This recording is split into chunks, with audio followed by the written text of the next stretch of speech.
Ya, silakan masuk semuanya ya, silakan join. Kita akan mulai materi hari ini. Kita akan mulai, silakan masuk dulu semua.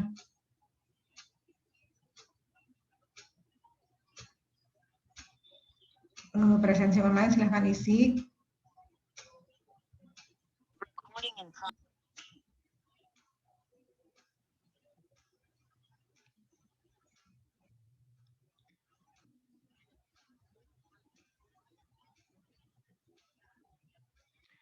Untuk pembelajaran kali ini, Ibu berharap kalian on cam semua ya, karena ini dilakukan perekaman untuk dokumentasi dari prodi. Jadi Ibu harap kalian on cam semua ya, minimal kalian on cam 30 menit lah. Ya, silahkan dibuka semuanya kameranya. Jangan hanya namanya, tapi wajahnya. Baik, Bu.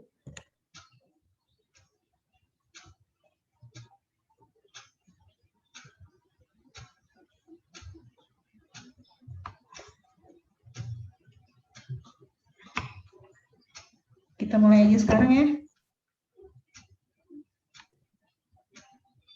Bapak sambil nunggu, silahkan masuk. Kita akan mulai. Selamat pagi semuanya, kita ketemu lagi untuk pertemuan hari ini adalah pertemuan terakhir di semester ini ya, sebelum UAS. Jadi minggu depan diharapkan adalah kita akan melaksanakan UAS.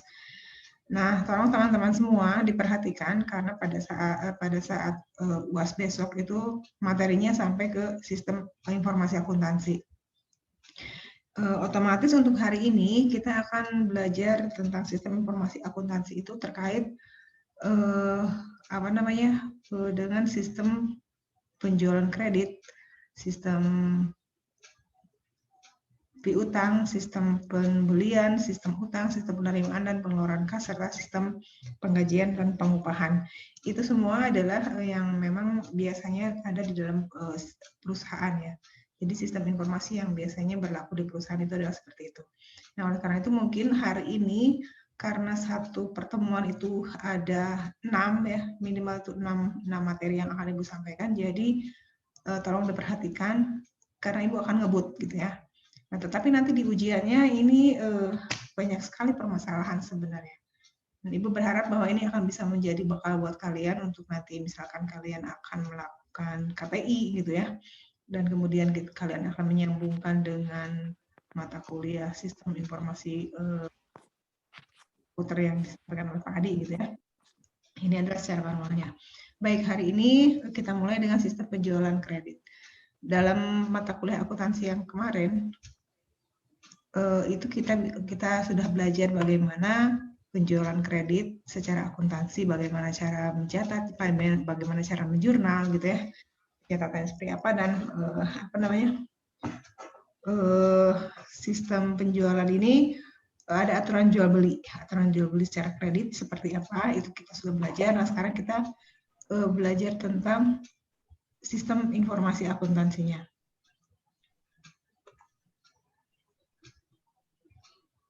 Nah ya, ini sistem informasi akuntansi.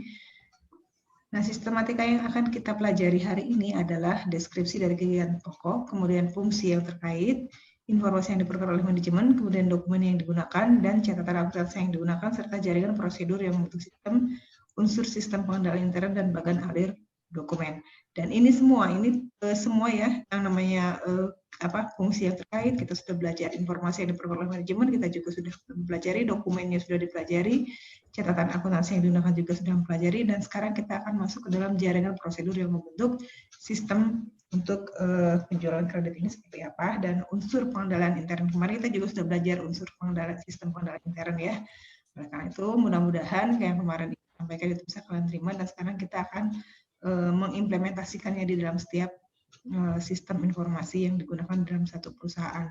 Ini khususnya adalah untuk perusahaan dagang dan manufaktur ya, karena sistem akuntansi yang untuk perusahaan jasa itu pasti akan lebih sederhana sebenarnya gitu ya. Oke. Nah, di dalam sistem penjualan kredit ini ada yang terkait dengan sistem penjualan kredit ini ada penjualan penjualan dengan kartu kredit, dan ada juga penjualan kredit secara perjanjian. Kemudian sistem retur penjualan dan kombinasi prosedur order pengiriman dan prosedur penagihan. Itu yang ini apa yang terkait di dalam sistem penjualan kredit. Ini yang lainnya kenapa nggak on cam ya? Aku cuma Kinanti aja yang on cam.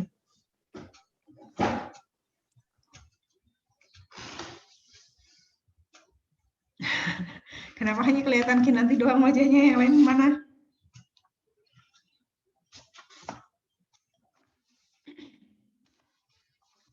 Oke, kalian sudah tahu apa yang dimaksud dengan penjualan kredit? Sudah mengerti ya apa yang dimaksud dengan penjualan kredit?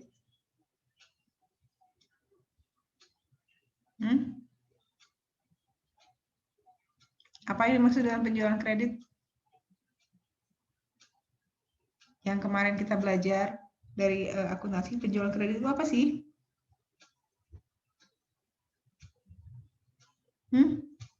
Kok nggak ada yang jawab ya?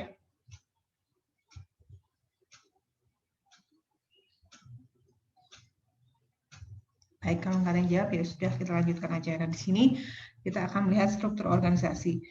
Nah, di dalam struktur organisasi ini kita akan melihat ada departemen-departemen yang terkait dengan penjualan. Di antaranya adalah ada departemen penjualan ya. Di sini nih departemen penjualan, kemudian di sini juga ada departemen promosi, departemen riset, dan kemudian ada departemen akuntansi dan departemen keuangan. Nah, ini ada departemen keuangan dan ada departemen akuntansi keuangan. Ini perbedaannya apa sih departemen keuangan dengan departemen akuntansi keuangan? Nah, kita lihat di tugas-tugasnya di sini ya, ada bagian kasah, ada bagian perpajakan, ada bagian asuransi, ada bagian kredit, dan ada bagian anggaran. Ini adalah yang memang tugas-tugas dari bagian keuangan dari departemen keuangan. Sekarang departemen akuntansi ini apa? Nah, departemen akuntansi ini sesuai dengan fungsinya. Ini ada yang bagian piutang. Kalau ini adalah tunai, di bagian keuangan dia terima tunai, tapi di departemen akuntansi ini akan mencatat yang namanya sistem pembelian kredit ya. Jadi sistem pembelian kredit pasti terkait dengan bagian piutang. Ini bagian utang, ini terkait dengan penjualan pembelian secara kredit. Kemudian ada bagian penagihan dan juga ada jurnal dan buku besar. Nah, ini adalah memang dari departemen akuntansi. Ini secara struktur organisasi. Nah, selanjutnya, sistem penjualan kredit ini dilaksanakan oleh perusahaan dengan cara tadi yang Ibu tanya, apa sih yang dimaksud dengan penjualan kredit ya? Nah, ini penjualan kredit adalah penjualan yang dilaksanakan oleh perusahaan dengan cara mengirim barang sesuai dengan order yang diterima oleh pembeli, dan untuk jangka waktu tertentu perusahaan tersebut mempunyai tagihan kepada pembeli. Untuk menghindari tidak tertagihnya piutang, setiap penjualan kredit yang pertama kali dilakukan oleh pembeli selalu didahului dengan analisa terhadap tidak atau bisanya pembeli diberi kredit. Nah, ini kalau terkait dengan sistem penjualan kredit, nanti kalau kalian belajar manajemen piutang, manajemen keuangan, nah ini juga ada perhitungannya. Tapi kalau di sini kan kita belajar sistem penjualan dulu ya. Maksudnya sistemnya. Tapi perhitungan secara keuangan itu nanti ada di manajemen keuangan. Kemudian selanjutnya,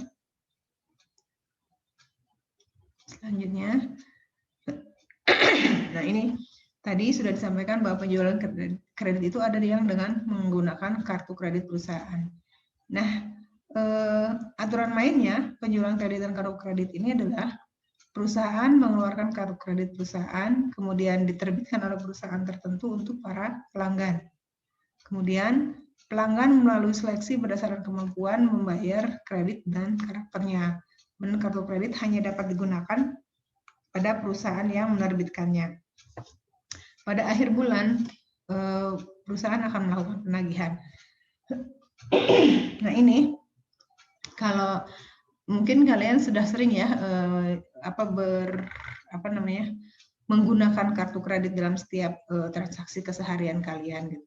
Nah, mungkin kartu kredit ini di satu pihak ini akan memudahkan kita ketika kita membutuhkan untuk belanja gitu ya, ketika kita tidak mempunyai uang tunai gitu.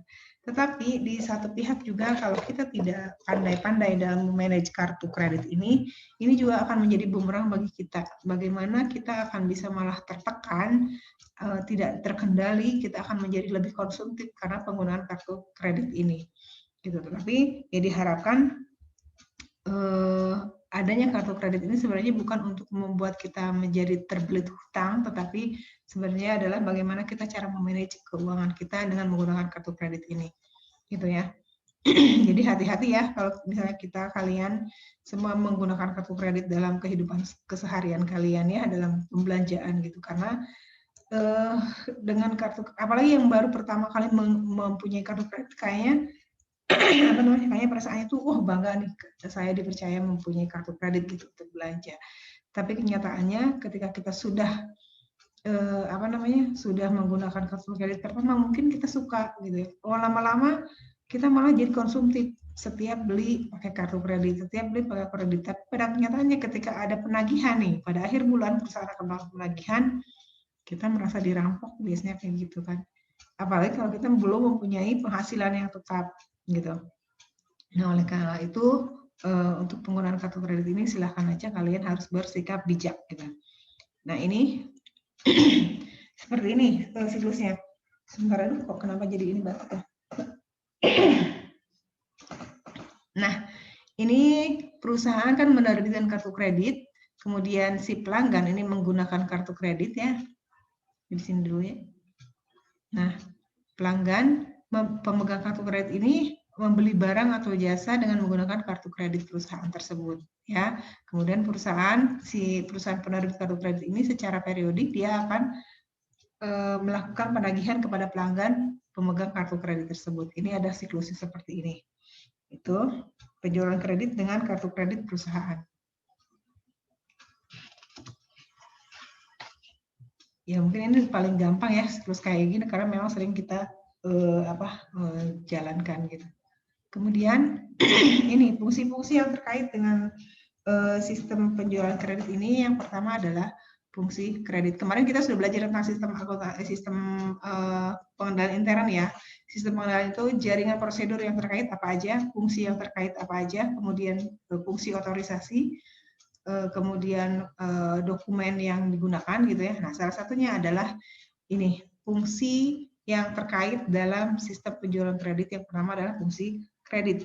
Nah, fungsi kredit ini di dalam penjualan kredit ini bertanggung jawab atas pemberian kartu kredit. Ini fungsi kredit ini.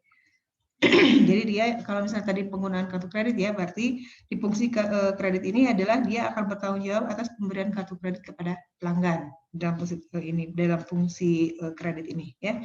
Kemudian yang kedua adalah fungsi penjualan. Fungsi penjualan ini bertanggung jawab melayani semua kebutuhan barang pelanggan gitu ya. Itu adalah fungsi penjualan. Kemudian yang ketiga itu adalah fungsi gudang. Fungsi gudang ini fungsinya apa sih? Ya itu tadi fungsinya adalah untuk menyediakan barang yang akan dilakukan oleh fungsi penjualan tadi, yang akan dikirim oleh fungsi penjualan, maka gudang ini harus menyediakan barang tersebut gitu ya. Jadi dia bertanggung jawab menyediakan barang yang diperlukan oleh pelanggan sesuai dengan yang tercantum di dalam di dalam pesanannya. Kemudian fungsi pengiriman. Nah, fungsi pengiriman itu juga bertanggung jawab bahwa barang yang dipesan oleh pembeli ini itu dapat dikirimkan, gitu ya. Jadi dia bertanggung jawab untuk menyerahkan barang yang kuantitas, kualitas, gitu ya. Kuantitas, kualitasnya dan spesifikasinya itu sesuai dengan yang dipesan oleh pembeli. Tuh, itu adalah fungsi pengiriman. Jadi fungsi ini juga bertanggung jawab untuk memperoleh tanda tangan dari pelanggan atas faktur pembeliannya. Kemudian fungsi akuntansi. Nah, kalau fungsi akuntansi ini tadi adalah bertanggung jawab untuk mencatat semua transaksi yang terjadi atas penjualan kredit tersebut. Jadi dia harus bertanggung jawab terhadap pencatatan piutangnya, pencatatan piutang terhadap perusahaan, gitu ya. Kemudian di samping itu juga fungsi akuntansi ini juga bertanggung jawab atas pencatatan transaksi penjualan di dalam jurnal penjualan, gitu ya. Jadi, nah kalau tadi dalam struktur organisasi fungsi akuntansi ini berada di tangan bagian piutang. Ya, ini yang fungsi akuntansi. Kemudian yang selanjutnya fungsi yang terkait adalah fungsi penagihan. Nah, fungsi penagihan ini bertanggung jawab untuk membuat surat tagihan secara periodik kepada pemegang kartu kredit. Kalau tadi misalnya membelinya adalah secara dengan menggunakan kartu kredit. Nah, tetapi kalau misalkan media dengan aturan jual beli yang penjual kredit tadi, maka dia bertanggung jawab untuk membuat surat tagihan kepada pembeli yang secara kredit itu ya. Kemudian itu tadi fungsi penagihan. Nah, selain fungsi-fungsi yang terkait yang itu adalah ini. Ini adalah kembali lagi sih. Nah, ini informasi yang dibutuhkan oleh manajemen. Informasi yang dibutuhkan oleh manajemen ini diantaranya adalah dari hasil penjualan kredit tadi, ini jumlah pendapatan penjualan. Kemudian jumlah piutang kepada setiap debitur dari transaksi penjualan kredit. Kemudian jumlah harga pokok yang dijual selama jangka waktu tertentu, dan nama dan alamat pembeli, kemudian kuantitas produk yang dijual, nama wiraniaga yang melakukan penjualan, dan juga otorisasi pejabat yang berwenang. Ini adalah informasi yang dibutuhkan oleh manajemen terkait dengan sistem penjualan kredit tadi. Kemudian dokumen-dokumen yang digunakan tadi, dokumen yang digunakan untuk penjualan sistem penjualan kredit adalah yang pertama adalah faktur penjualan kredit dan surat tagihan. Nah, faktur penjualan kredit ini itu dibuat dua lembar. Jadi lembar 1 dan 2 itu berfungsi sebagai dasar pembuat surat tagihan kepada secara periodik ya, yang dibuat oleh fungsi penagihan dan dikirimkan kepada pelanggan. Itu adalah surat tagihan ya, faktur penjualan kredit. Kemudian surat tagihannya seperti apa? Surat tagihannya itu juga ditandatangani oleh siapa? Dibuat juga oleh siapa? Pasti dibuatnya juga oleh bagian penagihan. Gitu. Nah, ini contoh-contohnya. Nih, faktur penjualan kreditnya seperti ini, gitu ya. Ini contohnya. Jadi surat penagihan itu adalah sebagai perintah kepada gudang untuk menyiapkan barang yang dibutuhkan oleh pelanggan. Dan kemudian selanjutnya, contohnya kita lihat nih ada ini ya, contoh faktur penjualan kartu kredit. Ini adalah dokumen-dokumen yang akan terlampir ketika kita melaksanakan sistem penjualan kredit tadi. Jadi ada lampiran-lampiran yang harus didokumentasikan. Nah, ini surat tagihan, contoh surat tagihannya adalah seperti ini. Tuh. Jadi tadi ini adalah dokumen yang digunakan dalam sistem penjualan kredit ya. Jadi yang pertama adalah faktur penagihan, faktur ya. Faktur yang kedua adalah surat tagihan. Nah, kemudian catatan akuntansi yang digunakan, ini adalah yang pertama jurnal penjualan, kemudian kartu piutang dan kartu gudang. Ini catatan akuntansi yang digunakan.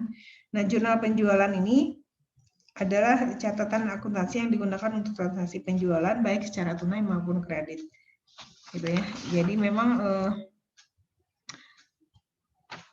yang digunakan catatan akuntansi yang pertama adalah jurnal penjualan, kemudian yang kedua adalah kartu piutang. Nah, kartu piutang ini adalah untuk mencatat setiap debitur yang mempunyai piutang kepada kita. Dan itu akan menjadi satu dokumentasi yang akan dibutuhkan oleh informasinya nanti akan dibutuhkan oleh manajemen. Gitu. Kemudian yang ketiga adalah kartu gudang. Nah, ini contohnya kartu piutang adalah seperti ini. Misalnya ini lembar keberapa, kemudian nomor rekeningnya berapa, kemudian ini syarat jual beli, dan ini batas kredit, ini nama debiturnya, kemudian alamatnya di mana, gitu ya.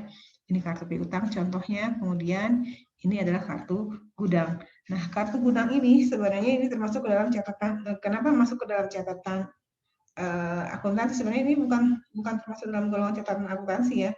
Tapi catatan ini diselenggarakan oleh fungsi gudang dan hanya berisi data kuantitas barang yang disimpan di gudang sebagai beserta mutasinya.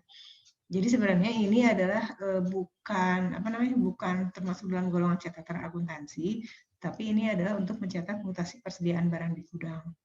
Gitu ya. Ini adalah kartu gudang. Kemudian selain itu adalah tadi dokumen-dokumen yang digunakan. Kemudian kita akan lihat jaringan-jaringan prosedur yang membentuk sistem. Yang membentuk sistem akuntansi penjualan kredit ini apa aja sih?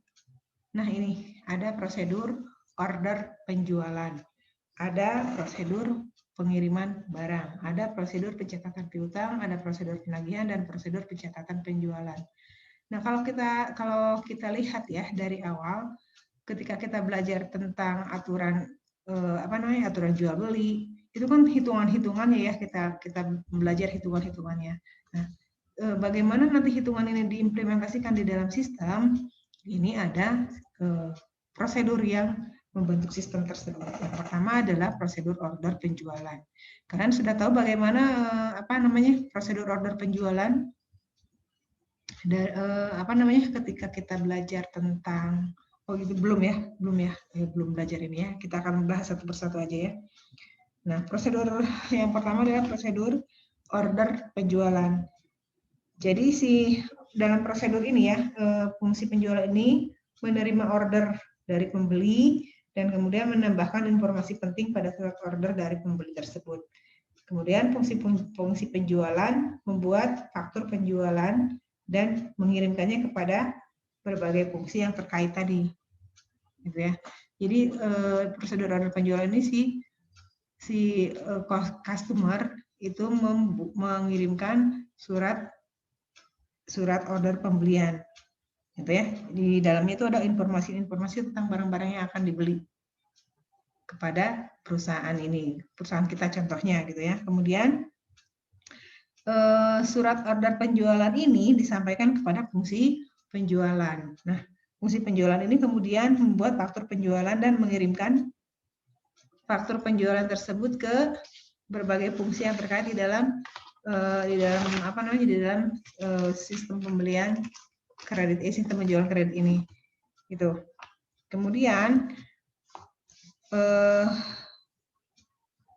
yang kedua adalah prosedur pengiriman barang. Nah, dalam prosedur pengiriman barang ini, adalah fungsi gudang yang terkait dengan pengiriman barang ini adalah fungsi gudang. Jadi fungsi gudang ini menyiapkan barang yang diperlukan oleh pembeli dan kemudian fungsi pengiriman ini juga mengirimkan barang kepada pembeli sesuai dengan order penjualan tadi.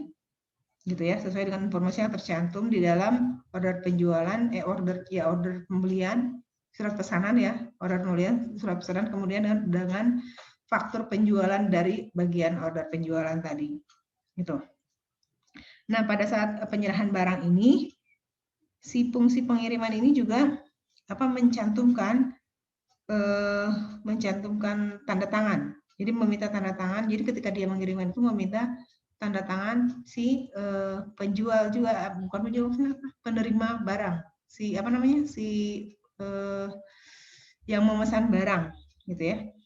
Jadi dia meminta tanda tangan penerima barang di atas faktur penjualan kredit ini, gitu. Itu prosedur pengiriman barang. Kemudian yang ketiga, prosedur yang sistem ini adalah prosedur pencatatan piutang. Nah, di dalam prosedur ini adalah fungsi akuntansi yang mendapatkan tembusan, mendapatkan tembusan dari faktur penjualan tadi ya. Kemudian mendapatkan tembusannya, maka dia akan mencatat di dalam kartu piutang setiap customer, gitu ya. Jadi dia akan menambahkan jumlah piutang ke dalam kartu setiap customer. Nah, kemudian prosedur penagihan, dalam prosedur penagihan ini juga si fungsi penagihan ini menerima kartu penjualan kredit dan mengarsipkannya menurut abjad. Nih, ya ini di prosedur penagihan ini.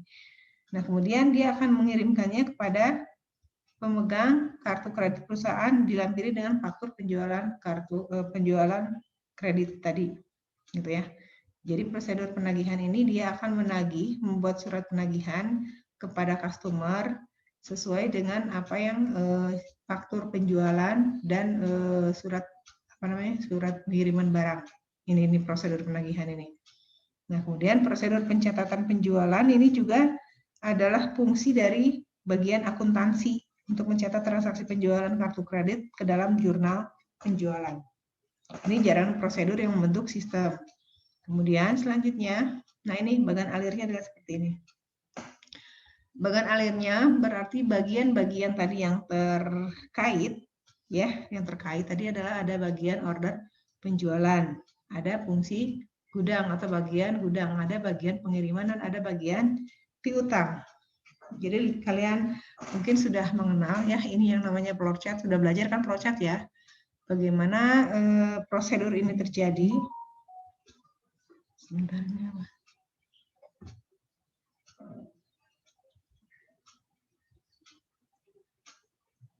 sebentar ya.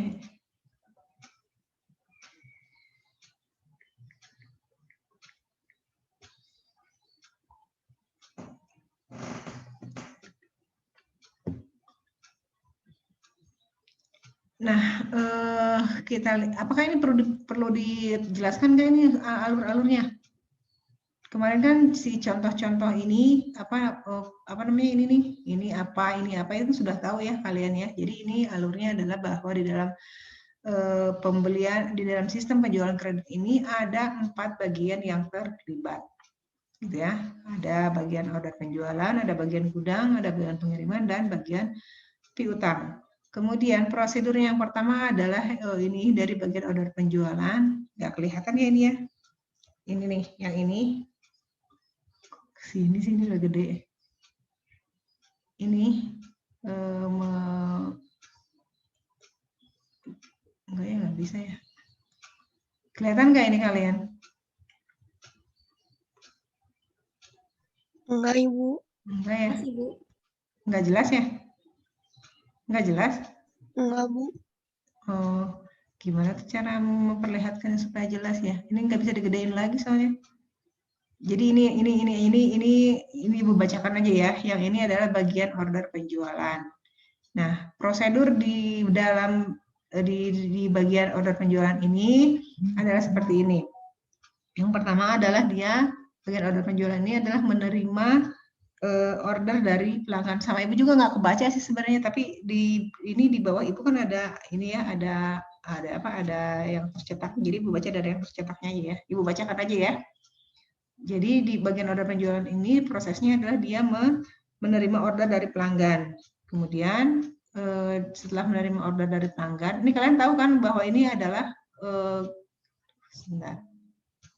bentuk gambar ini kemarin adalah sebagai lambang apa? Ini proses ya, proses maksudnya melakukan kegiatan ya. Yang kayak gini kan melakukan kegiatan ya. Nah, kemudian setelah melakukan kegiatan yang pertama adalah menerima order dari pelanggan, kemudian dia membuat apa? FPKK. FPKK ini apa sih? Faktur penjualan kredit. Gitu ya. Di sini, nah ini, faktur penjualan kartu kredit. Faktur, jadi ini anggap aja bukan FPKK-nya, tapi FPK, faktur penjualan secara kredit gitu ya, faktur penjualan lah. Kemudian setelah membuat ini, maka dia membuat faktur ini adalah sebanyak 5 lembar nih, ada 5 lembar. 5 lembar ya, ini 1 dan 2, itu masuk ke prosedur yang kedua ke sini. Kemudian yang ke-3, 4, ini masuk ke prosedur yang itu nggak kelihatan nih. Oh ini prosedur yang pertama, ini prosedur yang kedua ya. Kemudian yang faktur yang selanjutnya, yang tembusan kelima ini diarsipkan. Ini diarsipkan berdasarkan apa nih? Kalau berdasarkan ini berdasarkan apa? Kemarin ini Hah? Berdasarkan nomor urut. Berdasarkan nomor urut ya. Iya, bener nggak? Bener nggak? Dilihat lagi catatannya kemarin ya. Oke. Kalau ini berdasarkan NN berarti berdasarkan nomor urut. Nah, ini kita lihat bahwa faktur yang 1 dan kedua ini masuk ke. Nah, kalau ini ada tanda seperti ini, ada tanda ini lingkaran terus nomor 1, berarti ini apa maksudnya? Balik lagi. Loh, kenapa kok jadi nggak ada? Nah, Ini kalau ini ada angka 1, ada angka lingkaran kemudian 1, ini maksudnya apa? Kemarin apa? Wah, Ibu jelaskan kemarin apa nih? Masih ingat nggak? Masih ingat nggak? Kalau dia ini adalah berakhir di sini dengan tanda lingkaran dengan ada nomor angka 1, berarti ini prosedurnya masih berlanjut tapi di halaman yang sama. Tidak pindah halaman, tapi di halaman yang sama tapi pindah ke bagian lain. Nah, misalnya ini 1, ini kan ada nomor 1 di sini ya. Berarti faktor-faktor ini, faktor 1 dan 2 ini ya, faktor nomor 1 dan 2 ini dia akan disampaikan ke bagian pengiriman. Ya, disampaikan ke bagian pengiriman. Oke? Nah, kita lihat di sini kan, kita lihat nih, faktor 1 dan 2. Oke, ini yang pertama adalah faktur yang dibuat oleh bagian order penjualan. Kemudian nomor 3 dan 4 ini masuk kemana nih? Nomor 2 ke bagian gudang, ya. Bagian gudang. Nah, faktur nomor 3 dan 4 ini dia masuk ke bagian gudang, kemudian bagian gudang ini berdasarkan faktur yang ini dia akan menyiapkan barang. Menyiapkan barang yang sesuai dengan faktur di dalam faktur tadi.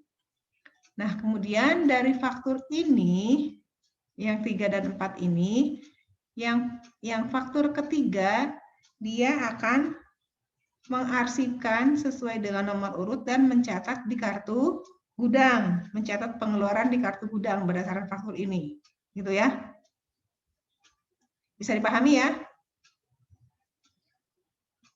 Halo? Bu. Ya, sampai di sini bisa dipahami ya. Oke. Nah, kemudian setelah di bagian gudang ini yang faktur nomor 3 ini diarsipkan dan kemudian sebagai lampiran untuk pencatatan di kartu gudang. Faktur yang nomor 4 ini dia kirimkan ke nomor 3 bersama barang dan bersama barang ini ya. Nah, faktur ketiga ini bersama barangnya dikirimkan ke bagian pengiriman. Ini nomor 3, ini nomor 3 kan. Nah, masuk ke nomor 3. Nih. Di sini ya. Kemudian di bagian pengiriman ini ya dari faktur yang pertama tadi ya, yang 1 dan 2 tadi yang dia terima dari bagian order penjualan, kemudian dengan faktur dan barang dari bagian pengiriman dari bagian gudang, dia akan membandingkan, melakukan perbandingan. Gitu ya. Setelah dibandingkan, oh ternyata sama nih. Nah, setelah sama, maka faktur 1, 2, dan 4 ini akan barangnya ini akan disampaikan ke pelanggan. Ya.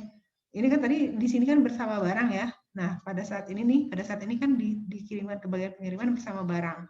Setelah dibandingkan, maka barang ini dikirimkan ke pelanggan. Tapi faktur 1, 2, dan 4 ini akan masuk ke bagian piutang. Nah, di bagian ini kan nomor 4 ya, di bagian piutang, maka faktur 1 dan 2 ini faktur nomor 1 ini dia akan mencatatkan ke kartu piutang masing-masing pelanggannya, ya masing-masing debitur yang tadi. Ya, yang tadi sesuai yang tadi memesan barang itu. Kemudian selanjutnya barang faktur yang 1, 2 ini juga kemudian ini masuk ke prosedur 5 dan 6. Kita lihat di prosedur 5 dan 6 ini seperti apa. Nah, tadi faktur yang nomor 1 ini dia akan masukkan ke apa ini namanya nih? Ini apa namanya? Arsip sementara ya. Nah, arsip sementara, kemudian dia akan membuat surat penagihan. Ini secara periodik ya. Nah, kemudian ini diambil lagi si faktur ini berdasarkan faktur ini dia sebagian penagihan ini membuat surat tagihan ke pelanggan. Gitu. surat teguran pelanggan. Kemudian tadi yang nomor 6 yang berdasarkan yang ini ya. Nah, yang ini yang faktur yang kedua ini masuk ke bagian jurnal, dilakukan penjualan, dilakukan jurnal penjualan. Kemudian diarsipkan dan selesai. Itu adalah sistem bagan alir dokumen sistem penjualan kredit. Gitu. Sampai di situ bisa dipahami ya. Alurnya bisa dipahami ya. Nanti bisa, Bu. Oke, nanti kalau misalkan nanti di dalam soal ada harus membuat flowchart, nah berarti tahu bagaimana prosedur sebenarnya bagan alir yang harus dibuat, ya. Gitu. Nah, itu tadi sistem penjualan kredit. Fungsi yang terkait tadi adalah fungsi apa? Fungsi penjualan, fungsi kredit, fungsi gudang, fungsi pengiriman, fungsi penagihan, dan fungsi akuntansi. Kalau tadi ini ini kan fungsi yang terkait. Tadi kalau yang sebelumnya adalah apa nih? Jaringan prosedur ya. Jadi di sini tuh ada sebentar di dalam sistem penjualan kredit ini yang harus kalian ingat bahwa yang pertama adalah fungsi yang terkait. Ini udah ya, tadi fungsi terkait kredit, penjualan, gudang, pengiriman, akuntansi, penagihan. Ini kemudian jaringan prosedur. Dokumen yang digunakan adalah faktur penjualan kartu kredit dan surat tagihan. Kemudian catatan akuntansi yang digunakan adalah ini. Kemudian jaringan prosedur yang membentuk sistem. Nah, ini tadi fungsi yang terkait yang tadi ya. Fungsi yang terkait. Ini fungsi penjualan kredit sama ya yang tadi udah ya disampaikan. Nah, kemudian fungsi penjualan ini adalah fungsi yang bertanggung jawab menerima order atau mengembalikan order dari pembeli, mengedit order dari pelanggan untuk menambahkan informasi yang belum ada dari surat order. Kemudian meminta otorisasi kredit, menentukan tanggal pengiriman dan dari gudang mana dan mengisi surat order pengiriman. Ini fungsi penjualan. Gitu ya. Kemudian fungsi kredit ini adalah bertanggung jawab untuk meneliti status kredit pelanggan dan memberikan otorisasi pemberian kartu kredit kepada pelanggan. Kemudian ini fungsi gudang tadi sudah disampaikan juga bertanggung jawab menyimpan dan menyiapkan barang yang dipesan oleh pelanggan dan menyerahkan barang ke fungsi pengiriman. Sedangkan fungsi pengiriman ini bertanggung jawab untuk menyerahkan barang atas dasar order yang diterimanya dari fungsi penjualan dan bertanggung jawab atas barang yang keluar semua setelah mendapat otorisasi dari yang berwenang.